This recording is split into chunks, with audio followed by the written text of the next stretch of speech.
even though a lot of the former Christians who are Noahides really kind of like are standoffish towards me, saying, "Hey, you're not a real Noahide because you Mhm. don't go with the oral Torah and all this stuff."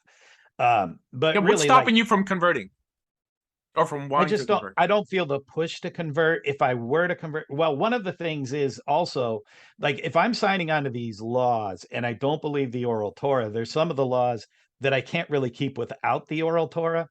So I would have to come to a place where I did believe the oral Torah so that I could say, okay, I'm signing on to these laws and I will keep them to the best of my ability, right? Mhm.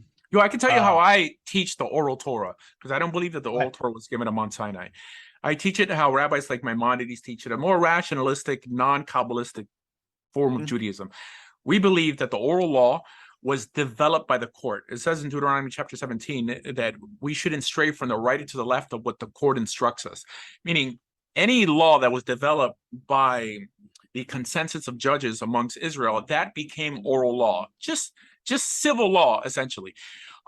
Later on, like almost anything, they gave it a mystical twist, and then they started saying, well, these laws were given alongside the written Torah. I think that that notion adds to the Torah, which we're prohibited from doing in two places. So we understand that you can't run a nation without civil law, without checks and balances. And that's all what oral slash rabbinic Torah or Judaism is.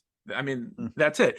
So that makes it a lot more palatable than having to swallow the idea that there were two Torahs given on Mount Sinai, which doesn't, there's no hint of that anywhere in the Torah, in my opinion. Okay. So let me ask you this. So there's no instruction on how to slaughter an animal in the kosher way in the Correct. written Torah, correct? Correct. So from your perspective, how would you keep that commandment?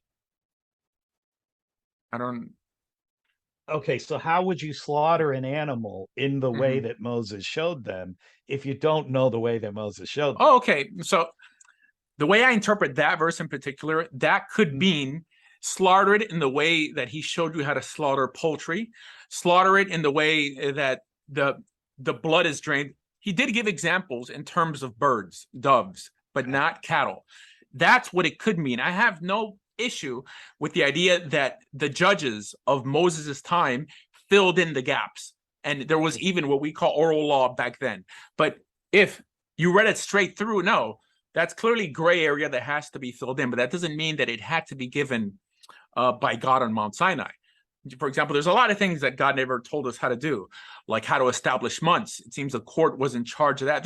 There's many different things that I mean, it tells us to keep the Sabbath. It doesn't tell us how to keep the Sabbath.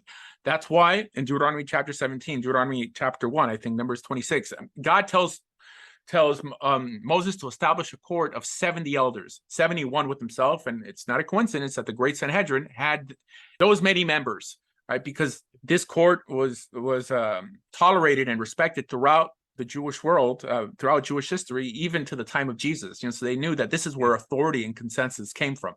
But the idea that all those laws that they were developing and were voting on, that this was given on Mount Sinai as well, came from the Gnostics of the Talmudic times. Yeah. Okay. Yeah. So then to you, it's not really a hang up to say, I'm going to keep this law, even though we might not really know exactly how to keep it. I believe that it's necessary to utilize what we call today the oral law, what we call halakha.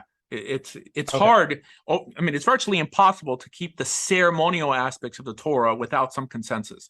I don't think we need consensus on how to um, practice ethical or moral Judaism. But ceremonial Judaism, God says there's a death penalty for breaking the Sabbath, a death penalty, but it doesn't tell you how does one fully keep the Sabbath. What is a malacha, right?